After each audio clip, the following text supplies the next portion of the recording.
In the Vine Country, Chapter 1. It was our first day's cub hunting, and things had been going against us from the outset. To begin with, we had started rather late. It is noticeable that the minutes between 5 and 6 a.m. are fewer and closer together than they are at any other period of the day. And when halfway to the meet, we found that Betty had given way to her sporting proclivities and had surreptitiously followed us. When it is explained that Betty is a St. Bernard puppy of cart horse dimensions, whose expression of smiling imbecility only cloaks a will of iron, it will be understood that there was trouble before us. The trouble began at once. Directly she saw she was discovered, she ran away, and the next time we saw her she was 3 fields ahead of us, lumbering cheerfully into covert at the heels of the hounds, pursued by several cows and the curses of the master. By the time that she had been caught and immured in the bedroom of the nearest cottage, we were covered with confusion and blazing with heat, and while we were precariously scrambling onto our horses' backs by the help of the pigsty door, we were told an excited old man that the hounds had found and were firing away like the devil out of the far side of the wood. This happened to be one of those statements that are founded not so much on fact as on a desire to keep things stirring and pleasant, but none the less did it send us at the inconvenient speed to the other side of the covert, there to find that the hounds had never left and were hunting slowly back towards the side from which we had just come. Not long after this, my second cousin lost her temper and said she hated cubbing and wished she was back in Connemara or anywhere out of the county of Cork. This expression of opinion occurred when she was picking herself up out of the potato furrow into which she and her horse had ingloriously rolled, and it was a good deal embittered by the fact that she had hurt her knee, torn her habit, and broken her hunting crop. The day ended with this incident, so far at least as we were concerned. Betty was released from the captivity that she had not ceased to bewail in quivering, infantine shrieks, and we turned our faces toward home. There is something very humbling in coming at 10 o'clock to a late edition of the family breakfast, with nothing to justify the routing up of the household at 5 a.m. except a torn habit and a bruised knee. And we said to each other, as we went unostentatiously up the back stairs, that cubbing was not worth the candle by which one had to get up to be in time for it. We did not know that a few days afterwards we should be hanging out of the window of the train as, at a painfully early hour, it passed a covert in the vicinity, straining jaundiced eyes of jealousy at the distant specks that represented the fields and the hounds, specks who were to remain in the county Cork and go out cubbing instead of faring forth, as we were doing to take our pleasure in foreign lands. The letter that we found on the dining room table when we came downstairs on that day had been sacrificed to Betty, was responsible for this unexpected change of circumstances. It said majestically, you are to go to the vineyards of the 𝐸𝐸𝐸𝐸 and must start at once in order to be in time for the vintage. And in spite of a grand and complete ignorance of 𝐸𝐸𝐸𝐸, its vintages and wines in general, we accepted the position with calm and even satisfaction. The jibes of our friends were many and untiring, and were the harder to bear that we felt a secret skepticism as to their fitness for this large and yet delicate mission. What did we know of Chateau Lafite or Mouton Rothschild, except that a glass and a half of the former had once compelled my second cousin to untimely slumber at dessert, and when on a foggy morning we drove away from home, the dank air was heavy with prognostications that we should return as bottle-nosed dipsomaniacs, and the last thing that caught our eye as we turned the final corner of the avenue was the flutter of a piece of blue ribbon. We had singularly detestable journey to London, or perhaps it was that a summer spent in country remoteness made the train and its loathsome sister, the steamboat, more intolerable than usual. As far as Dublin, we were comparatively confident, though the trees at the station were rustling a little in the wind, and the window frames shook ominously in dismal accompaniment to the lamentations of the emigrants who crowded the platforms, waiting for the down train to Cork. There are happily few things in the world that are as bad as they are expected to be, but a bad crossing is worse than the combined efforts of imagination and remembrance can make it. This, at least, is the opinion of my second cousin, who ought to, by this time, have some knowledge of a subject to which, according to her own reckoning of the time occupied in each crossing, she has given some 50 years of the best years of her life. The trees and the window frames had not overstated the case, and we had the gloomy satisfaction of hearing the stewardess remark, as we neared Holyhead, that it had been a rough passage.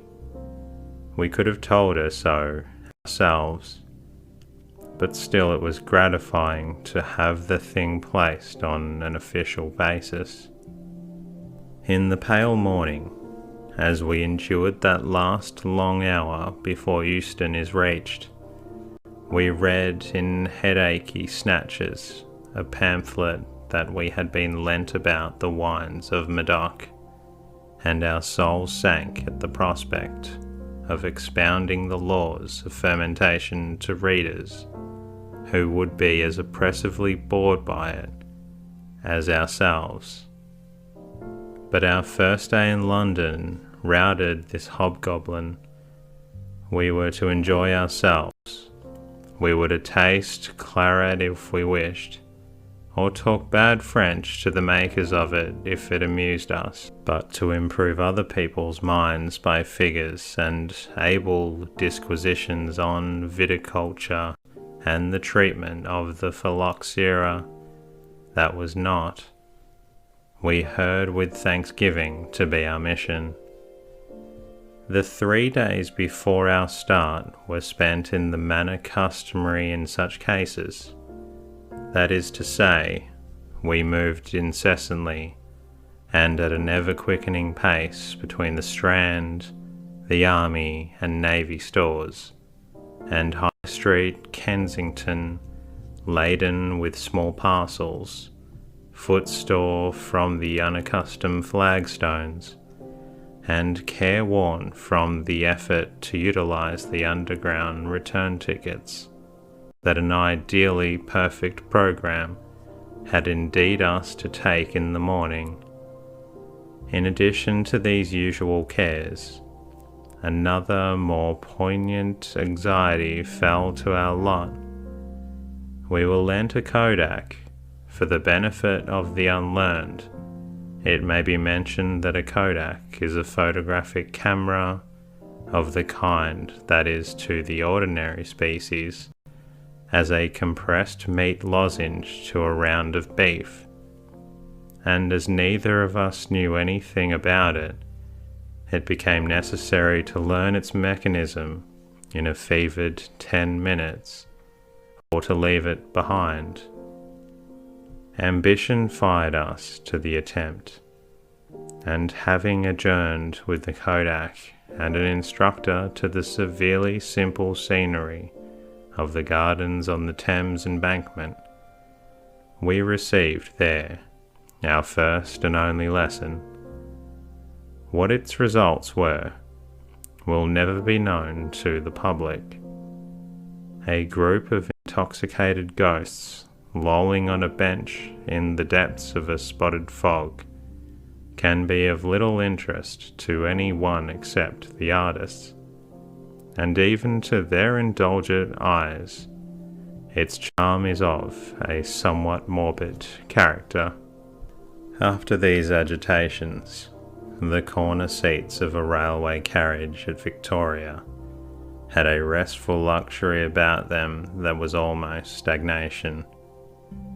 The consciousness of 2 portmanteaus registered to Bordeaux almost made up for the Cumbrow's row of hand packages that squatted in the netting, and the half hour of waiting for the train to start was a period of soothing inaction, scarcely ruffled by the slow filling of the carriage to its limit of 5 on each side, and merely moved to a languid enjoyment by the inexorable determination of the latest comers and a bride and a bridegroom to sit next to each other, irrespective of all previous arrangements of old ladies and their baskets.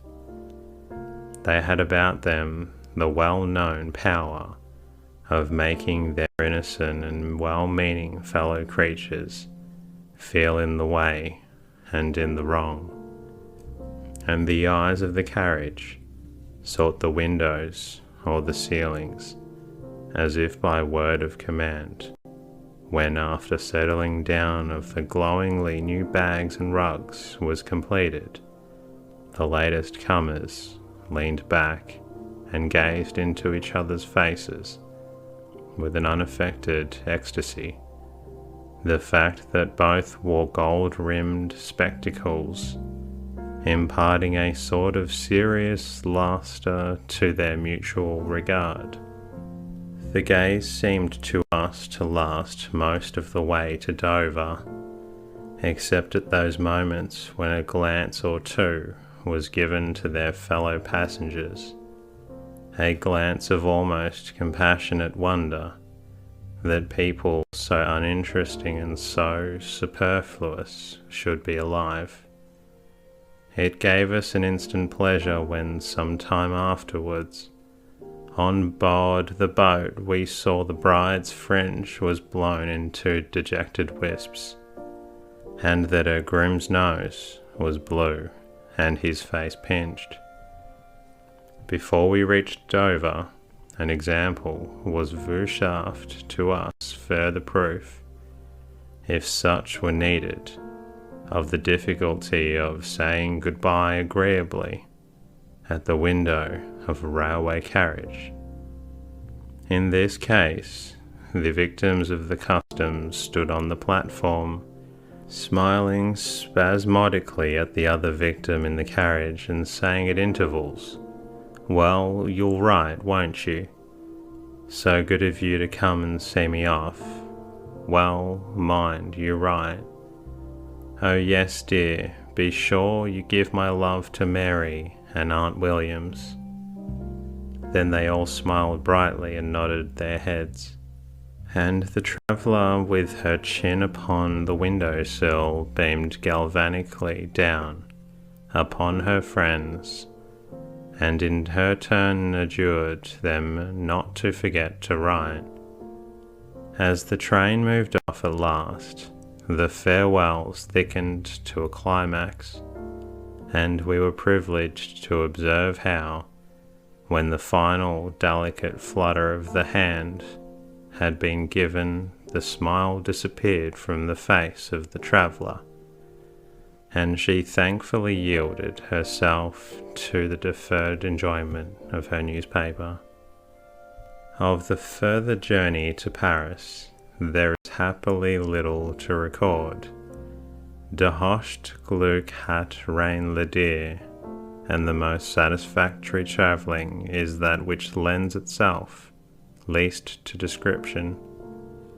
The Calais boat made its journey in the most brilliant of sunshine and the most refreshing of breezes, trampling its way along the water at a pace that made the tall merchantmen look more old world and stately than usual, as they moved serenely down the channel. The male part of the passengers walked the deck as if their lives depended on it, and the custom of the men, the ladies sat in sheltered places and tried to keep their hair tidy, and all alike exhibited the hypnotic consciousness of the presence of a sketchbook that makes the most cautious sketcher the object of instant remark and suspicion. We sat the night in the warm, airless courtyard of the Paris hotel. Tall dusty shrubs in pots hung their lank leaves limply over our heads. Waiters flitted like bats to and fro between the kitchen on one side and the salle à manger on the other. A French family consisting of a papa, a mamma, a beautifully behaved daughter with her hair in a queue, a humorous old friend of a godfatherly type, and a little boy with tasselled boots partook of various liquids at a table near enough to us to permit of our hearing their effortless, endless babble, and also to observe with ever-growing hatred the self-conscious gambols of the little boy. Later on, they adjourned to the salon. The daughter performed a selection of music. She began with the confident rendering of La Prière d'une Vierge, one of those pieces which once was the strength and glory of every budding pianiste, but now its old age is only heard limping and faltering over the greasy keys of hotel pianos. And she finished with the operatic gallop in which the treble fled about in lonely frenzy, and the bass retired on to the lowest octave of the piano, and there a fit of St. Vitus's dance. The little boy pirouetted around the room. The papa, mamma, and godfather clapped their hands and laughed indulgently, and a good many of the windows that gave on to the courtyard were suddenly and violently shut. We went to bed after that. That is to say, we retired into a good-sized opera box, with windows opening onto the lamps and palms, and a general interior effect of red curtains and mirrors. It is one of the strangest features of French hotels that dressing tables are not included in any suite of bedroom furniture. There are looking glasses by the score. There are handsome marble slabs bearing ornate clocks that do not go. There are gorgeous armoires of glass, but never a good, commonplace, useful dressing table. French people seem to do without them in the same simple, uncomplaining way that they do without baths. We cannot pretend to say we slept well in our opera box. Everything in the hotel seemed to stay up all night, including a small but devoted party of fleas and the atmosphere, even when diluted with as much courtyard air as the windows would let in. It was very heavy and very hot. We came down the next morning feeling unrefreshed, and not at all disposed to bestow of our substance on the street musician, since 8 o'clock had been playing national airs on an accordion in the courtyard.